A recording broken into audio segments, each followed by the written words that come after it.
आज हवामान खूपच विचित्र आहे. सकाळी ऊन होतं आणि आता अचानक इतके ढग आले आहेत की पाऊस पडेल असं वाटतंय. एखादा परफेक्ट वेल्ड त्याचं सिक्रेट काय असेल? तुम्हाला वाटेल उत्तर सोपं आहे, पण थांबा, ते खूप इंटरेस्टिंग आहे. आणि ते सिक्रेट किंवा रहस्य दडले या एका साध्या दिसणाऱ्या रॉडमध्ये. याला म्हणतात इलेक्ट्रोड. खरं सांगायचं तर हाच तर आहे संपूर्ण वेल्डिंग प्रक्रियेचा आत्मा. चला मग या वेल्डिंगच्या हृदयापर्यंत पोहोचूया. आपण ओळख करून घेणार आहोत इलेक्ट्रोडची. हे असं एक छोटंसं पण जबरदस्त शक्तिशाली साधन आहे. अच्छा, तर मग हा इलेक्ट्रोड म्हणजे नेमकं काय? अगदी सोप्या भाषेत सांगतो. ही एक धातूची तार आहे. ओके, कधीकधी ती नुसती तार असते, तर कधी तिच्यावर फ्लक्स नावाचं एक कोटिंग म्हणजे लेप असतो. याचं मुख्य काम काय? तर वेल्डिंगचं सर्किट पूर्ण करणं आणि जिथे जोडायचंय तिथे गरजेचा धातू भरणं. आता जरा या इलेक्ट्रोडच्या आत डोकावून पाहूया का? बघूया तरी याची रचना कशी असते, याचे भाग कोणते आणि त्यांचं काम काय आहे. हे बघा, इलेक्ट्रोडचे दोन मेन पार्ट्स आहेत. एक म्हणजे आतली कोर वायर. ही वायरच तर वीज वाहून नेते आणि वितळून तो जोड भरते. आणि दुसरा जो सगळ्यात महत्त्वाचा आहे तो म्हणजे या वायरवरचा फ्लक्सचा लेप. खरी जादू तर याच लेपामध्ये आहे. हा जो फ्लक्सचा लेप आहे ना, हा काही साधा थर नाहीये. याच्यात जणू काही सुपर पॉवर्स आहेत असं समजा. जेव्हा तो वितळतो तेव्हा काय काय होतं बघा. एक तर तो एक संरक्षक वायू कवच बनवतो. मग वितळलेल्या वेल्डवर स्लॅग नावाचं एक थर तयार करतो, म्हणजे त्याचं रक्षण होतं. त्यातली सगळी अशुद्धी काढून टाकतो. आणि हो, वितळलेल्या धातूला कुठे जायचंय ती दिशा पण हाच ठरवतो. एवढंच नाही, कधी कधी तो वेल्डला खास मिश्रधातूंचे गुणधर्मसुद्धा देतो. कमाल आहे ना? ओके, आता एक छोटीशी पण महत्त्वाची गोष्ट समजून घेऊ. Coating factor. हे काय असतं?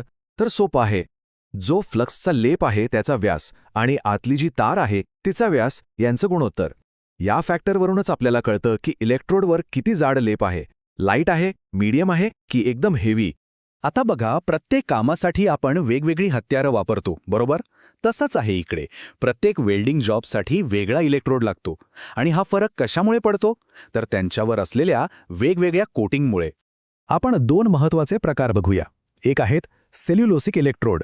हे कुठे वापरतात? तर जिथे हाय प्रेशर पाईपचं वेल्डिंग करायचं असेल तिथे. कारण यांची खासियत आहे की हे धातूमध्ये एकदम खोलवर शिरतात. आणि दुसरे आहेत बेसिक इलेक्ट्रोड. यांच्या नावाप्रमाणेच यात हायड्रोजन खूप कमी असतो. त्यामुळे मजबूत स्टील जोडताना हे वापरतात, जेणेकरून वेल्डला तडे वगैरे जात नाहीत. आणि मग येतो या फील्डचा ऑलराऊंडर रुटाईल इलेक्ट्रोड.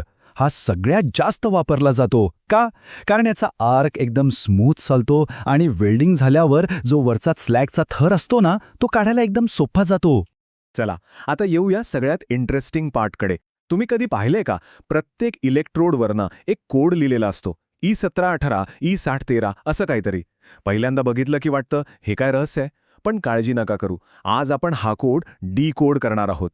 एक कॉमन उदाहरण घेऊया. समजा E7018. आता आपण याचे एक एक करून तुकडे पाडू आणि त्याचा अर्थ काय आहे ते समजून घेऊ. या कोडमध्ये 4 भाग आहेत: E, 70, 1 आणि 8. चला एक एक करून बघूया. पहिला भाग तर सगळ्यात सोपा. ई म्हणजे इलेक्ट्रोड. बस हे फक्त एवढंच सांगतं की हे मॅन्युअल मेटल आर्क वेल्डिंगसाठीचं इलेक्ट्रोड आहे. आता पुढचे दोन आकडे 70. हे काय सांगतात? तर वेल्डची ताकद, म्हणजे तो किती ताण सहन करू शकतो, ज्याला आपण टेन्साईल स्ट्रेंथ म्हणतो. इथे 70 म्हणजे 70,000 PSI, म्हणजे पाऊंड्स पर स्क्वेअर इंच. ही त्याची मिनिमम ताकद आहे. आता येतो तिसरा आकडा 1. हा वेल्डरसाठी खूपच महत्त्वाचा आहे. हा आकडा सांगतो की वेल्डिंग कोणत्या पोझिशनमध्ये करता येईल. इथे 1 आहे, याचा अर्थ हा इलेक्ट्रोड ऑल पोझिशन आहे. म्हणजे तुम्ही आडवं, उभं किंवा अगदी डोक्यावर म्हणजे ओव्हरहेड वेल्डिंग पण करू शकता. आणि आता शेवटचा आकडा 8. हा आपल्याला दोन गोष्टी एकत्र सांगतो. एक म्हणजे फ्लक्स कोटिंगचा प्रकार कोणता आहे आणि दुसरा म्हणजे कोणत्या प्रकारचा करंट वापरायचा.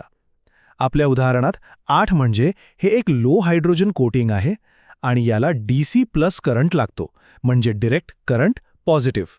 तर हा सगळा कोड समजून घेण्याचा खटाटोप का इतका महत्त्वाचा आहे?